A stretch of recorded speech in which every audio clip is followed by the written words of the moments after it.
Sejam muito bem-vindos a mais um episódio do Fala Juntos Podcast. Hoje, tenho o prazer de apresentar para vocês um profissional incrível. Vamos falar sobre a atuação dos advogados nos bastidores da área civil, na atuação dos advogados. Então, por favor, seja muito bem-vindo, doutor Rodrigo Frois. Olá, doutora. Tudo bem? Bom, seja muito bem-vindo ao nosso episódio. Essa casa é sua. Por gentileza, fique à vontade. Temos doces, tá? Inclusive, eu vou pausar neste momento para simplesmente apresentar para vocês o Doces da Rô. São doces delivery que você pode, vou deixar aqui na descrição do vídeo para vocês, o @, o Instagram dele, vocês podem ir lá fazer pedido. São doces extremamente deliciosos. Doces da Rô, aqui fique à vontade, tá, doutor Frois? Obrigado. Por favor. Aqui o Doces da Rô, ela nos agracia com esse momento, enquanto nós conversamos sobre o direito, vários assuntos interessantes, a gente se delicia com um pouco de doce. Melhor, e eu recomendo, já experimentei, são deliciosos. Gostou? Fique muito à vontade, você queria falar alguma coisa antes da gente começar um bate-papo mais arrojado aqui sobre o direito? Então, eu quero inicialmente agradecer ao convite para participar desse projeto que vem sendo desenvolvido com tanto amor e dedicação pela doutora, né? Muito obrigada. E o qual eu acompanho desde o primeiro episódio, quando estava sendo disponibilizado apenas no Spotify. E eu acompanho o desenvolvimento, né? Hoje em dia já tem versão em vídeo no canal do YouTube, onde eu também já me inscrevi. Que bom! Então eu recomendo a todos que se inscrevam também, uma forma de incentivar o trabalho da doutora Nelva e também de adquirir conhecimento, porque os convidados que até aqui passaram foram histórias muito interessantes, tanto pessoal quanto profissionais. Que bom. Gente, com essa deixa do Dr. Rodrigo Frois, por favor, não deixem de seguir, compartilhar, deixar seu comentário, sua dica e, por favor, se inscrever no nosso canal para a gente trazer mais conteúdo aqui para vocês, tá bom? Então, Dr. Frois, hoje a gente vai começar aqui falando sobre a atuação dos advogados nos bastidores da área civil, porque você é um atuante na área civil, não é isso? Você também é especialista em direito tributário, né? Então, vamos aqui. E aí a primeira pergunta, como a gente vai falar sobre esses bastidores, é relacionado às estratégias práticas.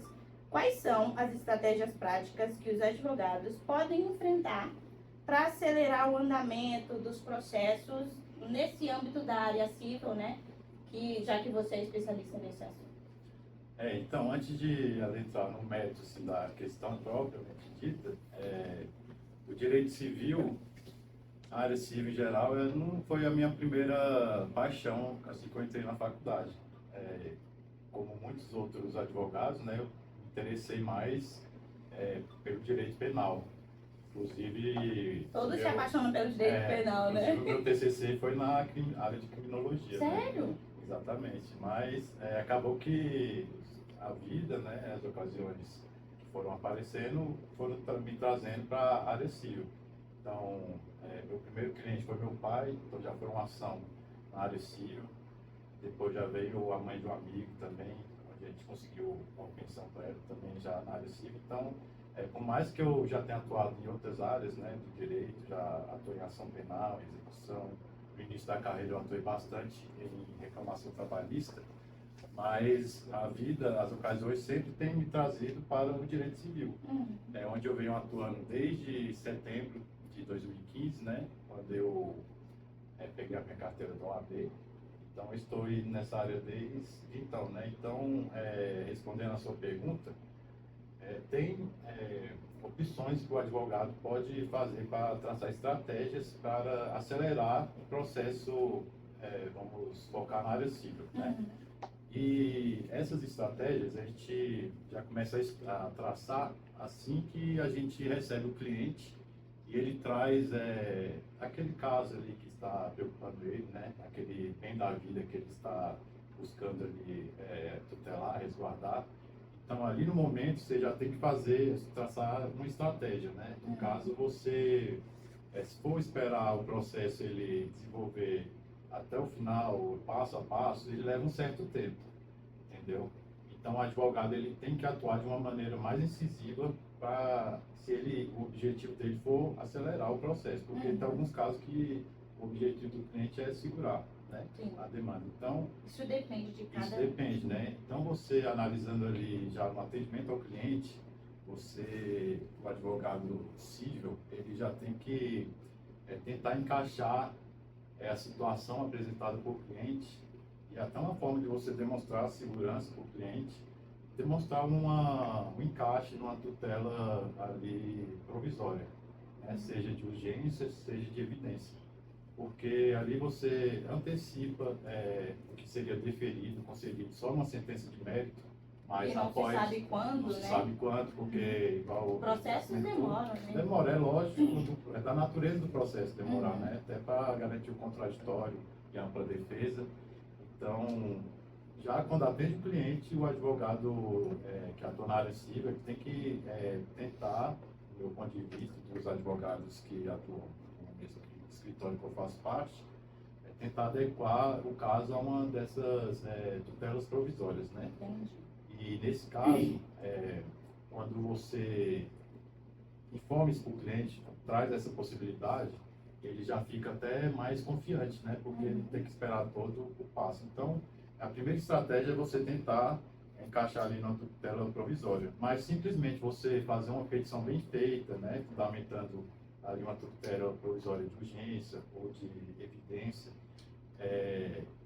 cumprindo todos os requisitos formais e materiais da petição, fazer uma petição impecável. Você adianta, né? Mas a sua petição, ela, mesmo assim, ela vai se tornar uma dentre outras tantas, né? Porque todo dia chegam petições com pedido de urgência, petições bem elaboradas. Então, tem que ter um que a mais, um diferencial na atuação do advogado. Então, assim que é distribuído uma ação inicial, para dar uma celeridade maior, o advogado já tem que verificar o cartório, né, a vara que o processo foi distribuído, já pedir, entrar em contato com essa serventia, né, seja de maneira presencial, se puder ir ao fórum, é até preferencial, mas hoje em dia a gente tem um balcão virtual, já entra em contato ali com o serventuário, pede a conclusão dos autos, porque você tem interesse ali em despachar, conversar com o juiz a respeito dessa situação emergencial. Né? E somente esse fato inicial aí já acelera, já destaca o seu processo de uso de imagem, já chama a atenção do magistrado e acelera também uma decisão ali a respeito desse pedido emergencial. Então, essa é uma das estratégias, né? Alongando aqui um pouco mais nessa primeira pergunta.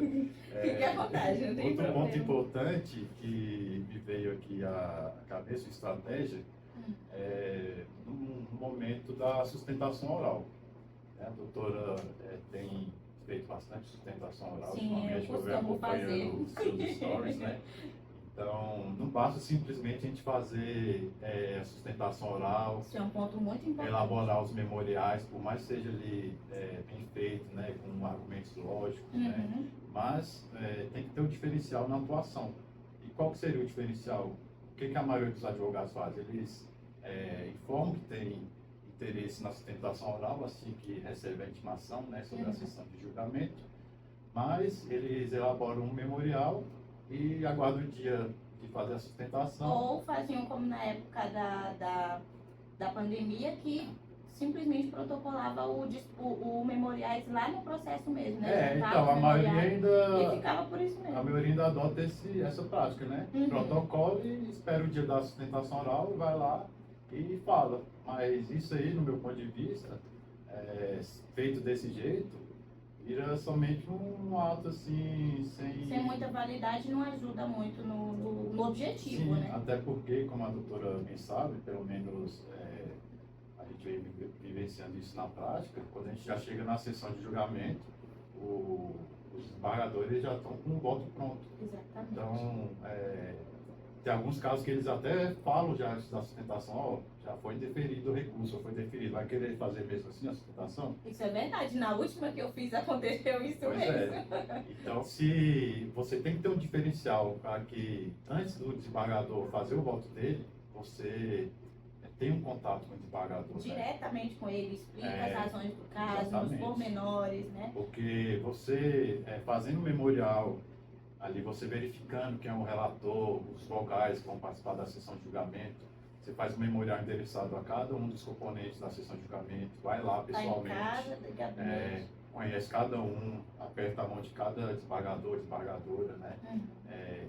Conversa ali de forma sucinta, até para não tomar muito tempo dele, né? E dessa forma, seu caso também vai ganhar destaque ali dentre tantos outros. E a probabilidade de ter êxito é muito maior, né? Muito maior, Que bom, exatamente. Dr. Então, Freud. essas são umas estratégias assim, que me veio aqui à mente com relação a meios de tornar mais sério o processo. Muito bom, ótimas dicas. Quem está em casa pode seguir essas dicas que na prática funciona de verdade, né? Faz a diferença. Então, Dr. Freud, você poderia compartilhar com a gente um exemplo de um caso que melhoraria ali do processo, algo crucial para obter um resultado benéfico e positivo? Um caso concreto, Isso. Algum exemplo de um caso concreto que em você que possa teve uma compartilhar? atuação de bastidores que fez a diferença. Exatamente. Olha, tem um caso que ele não trouxe um retorno financeiro, mas trouxe um retorno pessoal, uma satisfação muito grande, porque chegou uma situação no escritório de uma cliente, situação financeira bem precária, né? Então a gente assumiu a situação de forma pro bono, né? Ali para ajudar mesmo, porque a situação que chegou foi a seguinte. Vou falar só inicial aqui, porque é um processo que correu em sigilo, né? Então, M, né, né, uma pessoa já maior de idade, mas, contudo, ela é portadora de necessidades especiais. Então, ela é interditada, né, e até maio de 2020, a mãe dela era a curadora de M, entendeu? E o genitor de M, ele nunca deu suporte emocional ou financeiro, nunca teve interesse, né, pela filha. Mas, contudo, em maio de 2020, a mãe de M veio a falecer e, em razão da situação dela, ela recebe pensão do Estado, né? E, nesse sentido, o pai passou a ter interesse na curatela dela. Entrou com a petição inicial, que foi quando a cliente nos procurou, desesperada, porque não queria, né, que o pai... E o pai já tinha passado agressivo, né, agressão contra a mãe. Inclusive já tinha respondido várias ações na vara de violência doméstica, né? Então eu não queria que a filha passasse um dia, a irmã passasse um dia sequer com a companhia, os cuidados do pai, que nunca se importou. Então ela nos procurou e ali a gente já traçou as estratégias, né? Já para contestação e de reconvenção. E o que foi crucial foi que, ao distribuir essa contestação com a reconvenção, a gente fez um pedido de tutela de urgência, importância, né, de cada caso civil, seja na parte geral, na especial, né, tentar adequar e fazer os embargos auriculares, né, que é aquela conversa ali ao pé do ouvido do juiz. E a gente conseguiu despachar essa situação. O juiz ficou consternado ali com o caso, né? E no mesmo dia deferiu a curatela provisória em favor da irmã, né? Que ficou ali satisfeito com a atuação, né? E foi uma satisfação pessoal e profissional também pelo resultado obtido e pela justiça ali, por mais que tenha sido momentânea, que foi feita. E posteriormente essa decisão precária, né, foi tornada definitiva, com sentença definitiva de mérito. Então é um caso assim que para mim trouxe uma satisfação e a atuação fez um diferencial, porque se tivesse somente apresentado a petição, talvez não teria sido deferido ou não com tanta celeridade, conforme foi, entendeu? Acho que esse contato, né, presencial, ele tem uma força muito grande na nossa atuação profissional, né? Eu sei que os meios tecnológicos nos ajudam bastante, né? Mas a gente precisa aí dar uma equilibrada, né, na atuação, né, nos meios, né, sociais, das redes sociais também, e nesse meio tecnológico, mas também na nossa atuação física, que é conversar com o juiz diretamente, olhar diretamente o demandado ou a demandante, né, dependendo, o requerente do caso, enfim. É muito importante, acho que esse contato faz a diferença, né? Então, doutor Freud, seguindo aqui nas nossas perguntas compiladas para você, quais são os desafios mais comuns que os advogados enfrentam para tentar acelerar o processo civil? Eu sei que nós, advogados, na atuação ali nos bastidores, a gente tem muitos desafios. Quais são? Compartilha com a gente aí algumas dessas situações.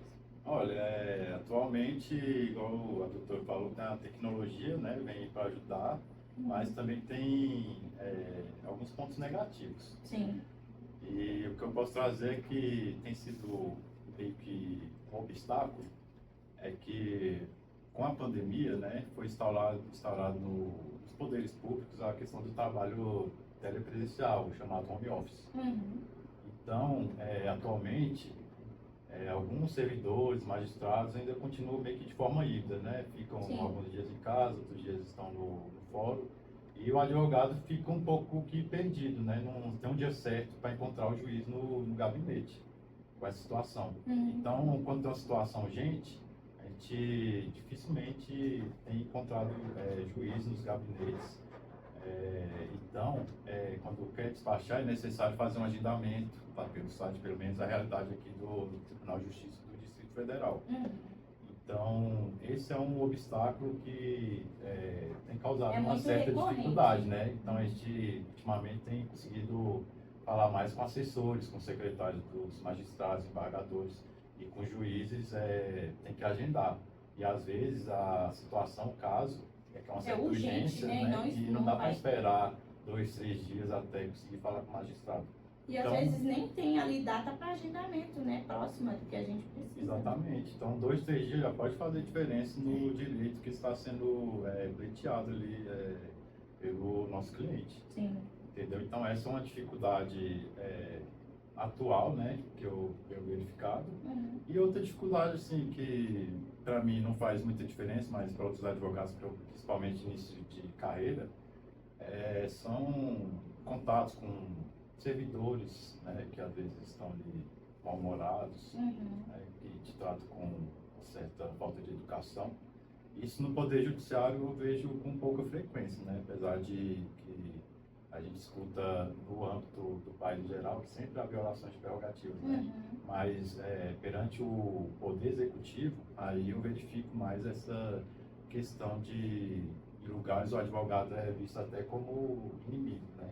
Então, ainda mais no início de carreira, ele precisa de um auxílio, né? Então, é o momento que o advogado ele tem que demonstrar confiança, né? E não se intimidar, né? Mas são obstáculos, assim, que são superados, né? Não, assim, impedem a atuação profissional. Que bom. Então, qual que é o papel da pesquisa e da coleta de evidências na advocacia, na atuação civil, né? Como que os advogados podem aprimorar suas habilidades, né? Organizar ali suas coletas de informações, fatos e provas para dar andamento no processo? Essa pergunta é interessante porque no direito civil, quando a gente vai, principalmente na petição inicial, a gente, pelo menos a prova documental, instruir ela com toda a prova que a gente tem acesso, né? Então, é muito importante essa coleta de evidências, de provas que o advogado ali na análise do caso concreto entende como uma prova ali cabal, essencial para o deslinde da ação favorável ao cliente. Então, tem que fazer uma análise criteriosa de todos os documentos ali, né? Porque pode ser que você não tenha uma chance, se esquecer de juntar alguma coisa importante, e posteriormente apresentar esse documento. Porque diferente do processo penal, a gente pode ir produzindo algumas provas ao longo ali do andamento processual.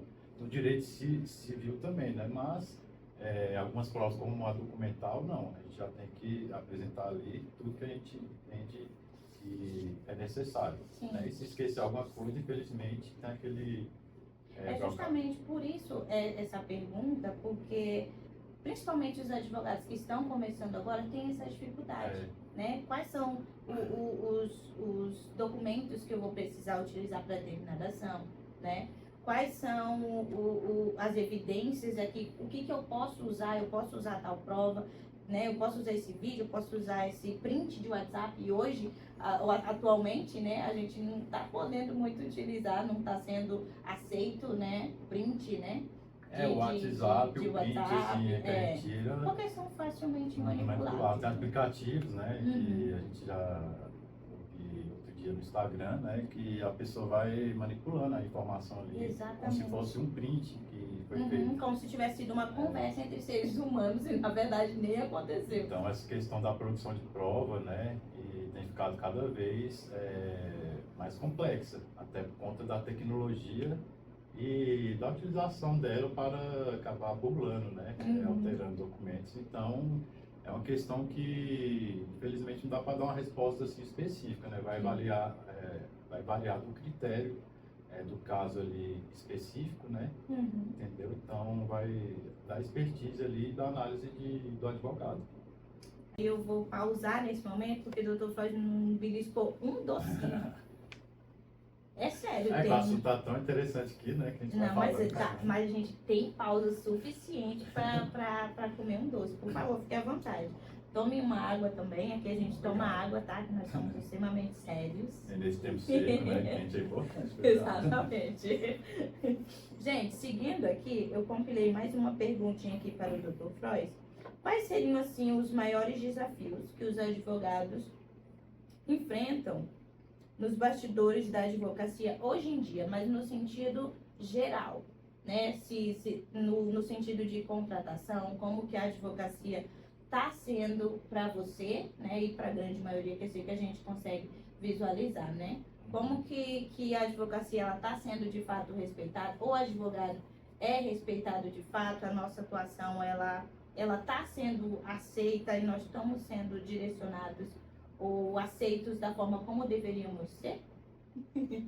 Assim, a nossa profissão, ela tem ganhado muito destaque na mídia, né, ao longo dos últimos anos, seja em decorrência do panorama político, né, da violência em si, né,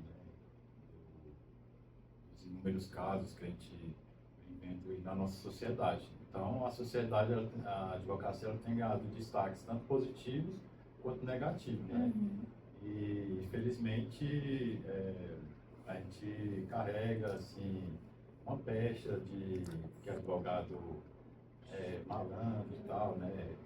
Conversador, mas existem profissionais e profissionais. Eu acredito que se você demonstrar uma confiança ali para o cliente, falando com franqueza, né, você vai ser reconhecido como um ótimo profissional, mas é um desafio que eu encarei, né, e que a gente vem encarando até hoje, é a questão que a gente não é preparado na faculdade, pelo menos na minha não fui, porque a gente tem que vender o nosso serviço, né?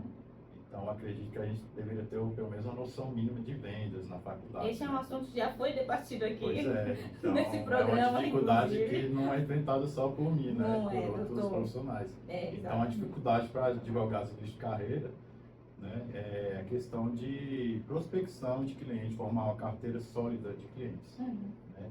Uma dificuldade na atuação, que também eu vejo que é facilmente superada, assim, pessoas que tentam diminuir a sua atuação profissional, né, sejam juízes, embargadores ou pior, outros advogados, né, que isso aí eu acho uma questão assim, antiética e até imoral. Sim. Um advogado, em vez de atacar um argumento, atacar a pessoa ali, né? né? E um advogado em início de carreira, ele pode se deixar se abalar, abalar, né? se abalar. E é isso que E na que verdade outra a parte postura quer, né? tem que ser diferente, porque a gente precisa acolher essas pessoas, Exatamente. né? Que estão começando. Você não vai deixar a pessoa ali te tratar de qualquer forma, mas também não vai tratar ela igual ela te trata, né? Agir com elegância e com educação. Então, esses são obstáculos tanto na atuação. Mas você não concorda que o reconhecimento do profissional advogado da área jurídica, assim, teve uma diferença para mais negativa no decorrer dos anos? Qual que é a sua visão nesse sentido, né? Não querendo lhe comprometer tanto. Não, eu concordo sim que a advocacia, a imagem da advocacia em geral, ela ficou um pouco suja assim perante a sociedade. Seja pela atuação de más profissionais que têm ganhado destaque, né? Infelizmente, a mídia dá destaque ao que é ruim, né? E isso acaba viralizando, ainda mais nas redes sociais. Mas eu acredito que a profissão como um todo é formada por profissionais íntegros, né? E que estão ali para exercer o trabalho de uma maneira justa e honrada. Né? Sim, e é justamente por isso que nós estamos aqui conversando sobre isso, porque toda profissão e todo profissional está em busca de evolução, de melhora, de maiores reconhecimentos, né? Sim. E a gente debater sobre o assunto, buscar uma forma de melhorar, de avançar, é um ponto inicial, né? E essa questão de o profissional ser bem visto ou mal visto é em todas as profissões, né? Sim. Felizmente tem bom, mas infelizmente tem mal profissional em toda a área, né? Seja no comércio, seja em oficina, seja no direito, entendeu? Todas as áreas têm pessoas ali honestas e pessoas desonestas, é da natureza do ser humano. Entendi. Então vamos agora mudar um pouquinho de assunto, vamos aí nas inovações das tecnologias, né? Onde que você, doutor Rodrigo, vê a oportunidade de inovação na prática civil? Como a tecnologia está impactando essa área civil? Sim. Então, é muito importante para o advogado ele estar sempre antenado, né, atualizado quanto às tecnologias. E atualmente eu vejo que o advogado ele tem que estar bem antenado e envolvido com a questão da internet, divulgar o seu serviço, claro que de forma ética, né, cumprindo o estatuto da OAB, mas divulgar o seu serviço nas redes sociais, no Instagram, Facebook, no Google, ter uma noção de marketing digital, de tráfego pago. Então é importante para o advogado hoje em dia ele utilizar essas ferramentas, porque a advocacia tradicional ela ainda tem o seu espaço, mas a cada dia ela tem ficado obsoleta. Então o advogado que não se atualiza com relação à tecnologia, ele vai ficando para trás. É verdade. Gente, isso é uma ótima dica, né? Que como o Dr. Freud falou, a advocacia, principalmente as IAs, essa rede de internet, ela tá, fique à vontade, ela tá entrando com muita força, né, na nossa área de trabalho. Então, é importante que você estude sobre isso, se aprimore e acompanhe as inovações, né? Tá aí o tráfego pago, né, com muita força. Então, a gente verifica aí que o provimento da OAB, o estatuto, né, tem algumas formas ali que eles estão permitindo esse tipo de atuação. Então, estudem, olhem o regimento, né? Isso é importante. Fazer uma propaganda ali dentro dos parâmetros éticos, né? Exatamente, dentro do que nos é permitido. Sim, e você pode divulgar seu serviço, né? Muitos advogados que eu acompanho nas redes sociais vendem cursos, então é uma área, um leque amplo o advogado buscar se desenvolver profissionalmente e aumentar a sua renda também. Você se sente feliz na área civil? Então, já que você era apaixonado pelo direito penal? Eu acabei gostando da área civil, né? De tanto atuar ali e pegar intimidade com o direito material e processual em si, eu passei a gostar do direito civil, passei a gostar de estudar, mas eu ainda gosto de ler, de estudar sobre o direito penal, né? Interessante. E acabo atuando vez ou outra em algumas outras áreas do direito, né? Mas o carro-chefe mesmo é direito civil, direito do consumidor. E já se apaixonou pelo direito civil? Já me apaixonei pelo direito civil, já fiquei com raiva e voltei a gostar. Acontece. Acontece, é um São relacionamento. situações né? do dia a dia, né? Então, gente, não se esqueçam de curtir, comentar, deixe suas dicas, seu feedback para nós, né? Pra gente ter uma ideia de como que o vídeo tá indo, né? O que podemos melhorar para vocês. E não se esqueçam de se inscrever no nosso canal do Fala Júris Podcast. A gente tem o prazer de compartilhar conteúdo aqui para vocês. Então, doutor Frois, para finalizar, quais foram as principais lições que você aprendeu ao longo da sua carreira que você pode compartilhar conosco? Principais lições ao longo da carreira. Não é carreira extensa, mas também não é curtinha, né? São 8 anos aí na 8 anos de advocacia. carreira. Então, já vivenciei muitas experiências, né? Nas diversas áreas do direito, mais na área civil, né? Porque a atuação tem sido maior nessa área. Então, as principais lições que eu tirei, que o advogado, ele tem que ser confiante ali no que ele vai fazer. Entendeu? Tanto ali desde o atendimento ao cliente, ali quando você chega no fórum, independente da pessoa com quem você vai falar, você seja confiante, né? Seja educado, entendeu? Agir sem temor, né? O advogado, ele não pode ser covarde, porque você não está se representando, você está representando o direito do seu cliente e toda uma classe também. Então, o advogado, ele não pode ter temor e, independente da situação que for, ele tem que se manter firme, entendeu? E é muito importante também para o advogado se manter atualizado, né? Estar por dentro das jurisprudências, Das inovações, tecnológicas aplicáveis à atuação do advogado em si, entendeu?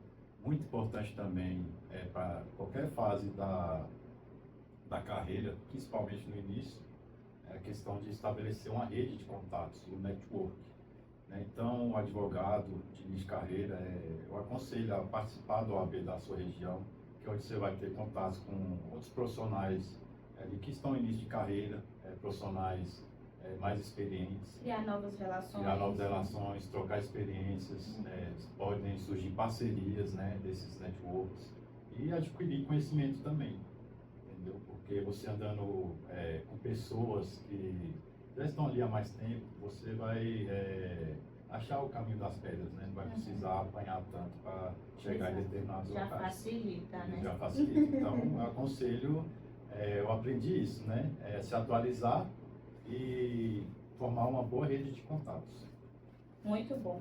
Doutor Rodrigo Frois, foi um prazer muito, muito grande tê-lo aqui neste programa. Fique à vontade para voltar mais vezes, para falar sobre outros assuntos, para a gente bater um papo mais leve sobre a sua atuação, os perrengues, é muito interessante, porque eu sei que os advogados precisam ter